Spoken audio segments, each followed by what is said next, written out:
একটি খেজুরের বীজ বাতাসে উড়ে এসে মাটিতে পড়ল। প্রখর রোদে বীজটা ব্যথায় কাঁপতে লাগল।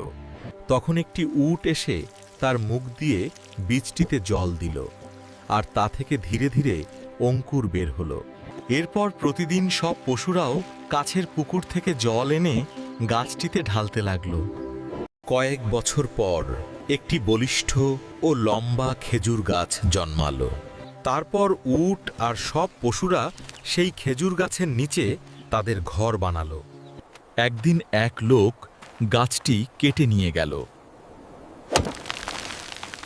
বেচারা পশুদের ঘরবাড়ি ধ্বংস হয়ে গেল।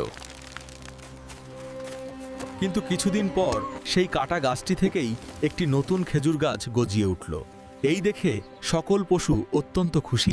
কিন্তু সেই বেচারা উটি এখনো কান্না করতেই থাকলো, কারণ তোমরা কেউ এখনো লাইক সাবস্ক্রাইব করনি।